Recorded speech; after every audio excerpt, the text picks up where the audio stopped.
Voilà, merci beaucoup public de ce midi. Vous pouvez continuer d'applaudir parce que nous avons une invitée qui nous vient tout droit du Congo, Kinshasa, Congo RDC. Bienvenue, Nana Lukezo est notre invitée. Bienvenue, merci beaucoup public. Bonjour. Bonjour. Et bienvenue, on est content de vous avoir sur ce plateau. Merci vous beaucoup. êtes chantre. Oui, exactement. Je suis C'est bien ça, et ça fait 25 ans, mine de rien. Ça fait 25 ans que je suis dans ce service-là.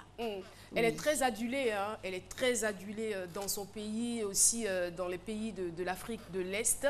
Et voilà, donc elle est chantre, je le disais à l'instant, et très engagée aussi dans tout ce qui concerne la femme, dans la cause féminine. Exactement. C'est ce qui vous amène d'ailleurs à Abidjan. Voilà, tout à fait. Je veux dire que je suis engagée dans tout ce qui touche l'être humain, en fait, on va dire. Les enfants, j'ai participé à beaucoup de choses, des activités pour soutenir les enfants, les personnes démunies et les enfants souffrant de la malnutrition juvénile. Et c'est à peu près ça que je fais. Et là, ça fait quelque chose comme 2 ans que je me suis lancée maintenant pour vraiment soutenir les femmes. Et il faut dire que je suis, comme je viens de le dire, je suis de la RDC, donc du Congo Kinshasa. Et donc, si nous... Quand vous parlez du soutien aux femmes, quel genre de soutien vous leur apportez?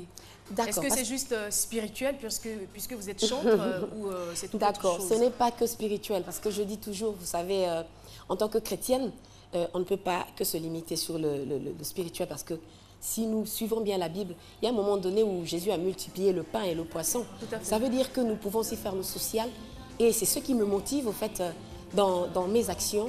Je n'aime pas voir la souffrance perdurer. Et donc, ce que je peux faire, et je le fais, j'ai fait plusieurs actions avec Médecins sans frontières pour pouvoir... Bonganga Nazambe, Dieu le surnaturel. Exactement. Bientôt, je pars au Congo. Hein. Je vais m'installer là-bas. Oui, voilà, tout à fait. Donc j'ai eu à faire quelques actions avec Médecins sans frontières pour pouvoir soutenir à l'est du Congo où il y a eu tellement beaucoup de violences et le viol de femmes était devenu comme carrément une arme que les soldats, les armées utilisaient pour déstabiliser la nation. Et j'ai eu à mener... C'est vraiment dommage. Oui, j'ai eu à mener beaucoup d'actions dans ce sens-là. Je ne suis pas partie spécialement sur place, mais j'ai eu à faire des concerts. Et souvent, ce qui est bien, c'est que quand on a une certaine notoriété, je pense qu'il faut faire jouer cela pour pouvoir aussi faire bouger les choses. Et c'est ce que j'avais entrepris. J'ai eu à faire des actions, des concerts pour essayer de sensibiliser et essayer de récolter un peu d'argent et pouvoir aller maintenant faire des actions concrètes là-bas. C'est très bien.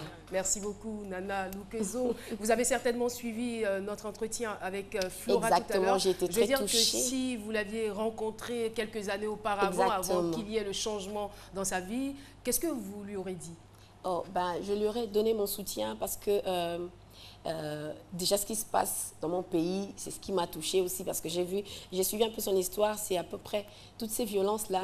La femme ne peut pas être traitée de cette façon-là. Peut-être des degrés différents. Exactement, oui, parce que la situation ne sont pas assez... Oui, voilà. Mais je dis que la femme ne devrait pas être traitée de cette façon-là. La femme est porteuse de vie. Et la femme, on lui doit du respect. Et voilà pourquoi j'ai cette action que j'ai fait, toutes les femmes avec moi. Et je pense que c'est ce qu'on a là aussi. Toutes les femmes avec moi, c'est d'essayer de relever la femme. La femme a été brimée pendant longtemps. Et quand on parle de l'analphabétisme, souvent on voit la femme dedans. La femme a toujours été mise à l'écart de beaucoup de grandes décisions. Et les choses sont en train de changer aujourd'hui. Exactement. Grâce à toutes les actions qui sont entreprises et grâce aussi à votre soutien. Tout Merci infiniment, Nana Lukezo, d'être passée sur notre plateau. Et c'est toujours avec des applaudissements que nous allons lui dire au revoir. Merci beaucoup. Merci. Et nous saluons le peuple congolais. On les embrasse, on les soutient, on est avec eux. Merci beaucoup.